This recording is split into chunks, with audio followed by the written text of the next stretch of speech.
Religion and culture. What exactly is the relationship between religion and culture?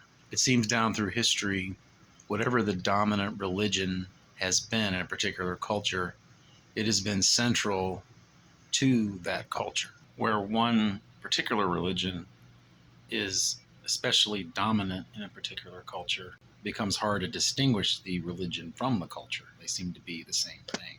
And where there are multiple religions of more or less equal prominence in a culture, you typically get multiculturalism.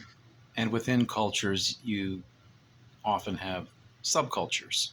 And often those subcultures are centered around the religion of the people in that subculture. As an example, the Amish are a subculture of American culture. And that subculture has within it one dominant religion, and that religion is essentially synonymous with that culture. With culture, there comes something of a compulsion to participate, not necessarily by physical force, but emotional pressure, peer pressure, things like that. If you're part of a culture or subculture and you don't conform to it, you're likely to feel more and more excluded from that culture, whether the others do it on purpose or it's just that you have less and less in common with them, and so you are less likely to be doing things together and experiencing things together. And within a culture, there is a decided advantage to being in the majority. You can call this majority privilege. If you're in the majority group, things tend to be geared towards that group. And those who are in minorities have a harder time working within that system, especially if it's an overall dominant system in the whole society, such that it's much harder to go, okay, well, I don't like this big dominant culture, I'll go to this smaller culture over here. It isn't so easy to do that. A big example of that is in the United States.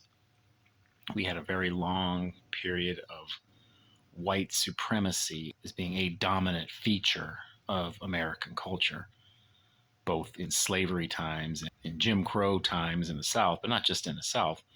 Even if there was no laws per se supporting white supremacy, it was still white supremacy throughout the land. And a lot of that was because white people were in the majority and able to assert their dominance. So at that time, white supremacy was essentially a religious doctrine in American culture. And because it dominated the culture, there was compulsion to participate in it. There was pressure to not like black people along with the others who didn't like black people. And if you were a white person who had sympathy towards black people and wanted to treat them better, you were often treated badly by your fellow white people.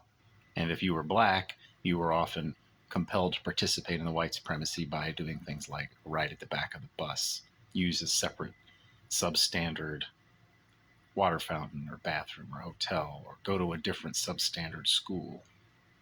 So one way I've defined culture is a religion in which one is compelled to participate. And I've had it suggested to you, well, maybe it's the opposite. Maybe it's religion is a culture in which one is compelled to participate.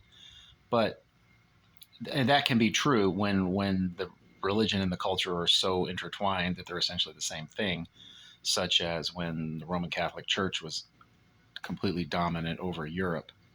You were compelled to participate in the Catholic religion. But anyone is free to invent his own religion, and no one would be compelled to follow that religion. But you can't really invent your own culture. Just think about what culture does. Culture rewards those who conform to it. It punishes those who don't, and it creates people in its own image.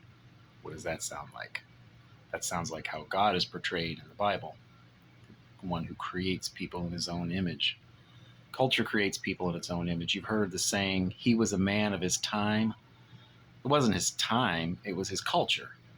So if you look back in history and see a man who had attitudes we would find reprehensible today, but he was otherwise a great man in his era, we would make allowances for that and say, well, he was a man of his time. But it has really has nothing to do with the time. It's the culture. He was a man of the culture. The culture created him in its own image. And that's why I think it's helpful to look at culture as a religion in which you're compelled to participate. Another way to look at it is that culture is the combined religion of a people.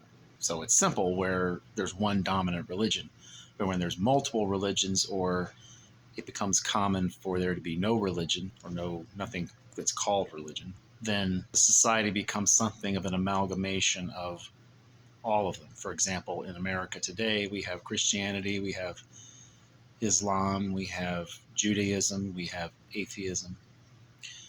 So in time past, it would have been common at this time of year to say Merry Christmas. But now it's more generally said Happy Holidays, because Christianity is much less dominant over this culture than it used to be. So they're sort of being combined into Happy Holidays. And even those who don't believe in any particular religion, they still have holidays at this time of year. They don't reject having the days off just because they don't happen to believe in Christianity. They don't reject having December 25th off of work. Multiculturalism is the combined religion of the United States now, more or less. But within that multiculturalism, we have many subcultures.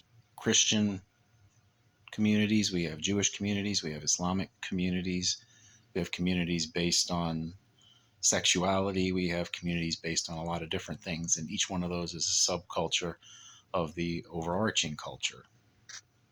And a lot of them probably overlap because you have people who are, let's say, you have people who are both Jewish and Christian. We have subcultures based on sports teams, musical groups, musical genres, television shows, movie series, such as Harry Potter, Star Wars, Superman, Batman, things like that. And they create little subcultures that surround them. So religion and culture are inextricably linked. And sometimes they become basically the same thing, or the distinction between them becomes difficult to discern.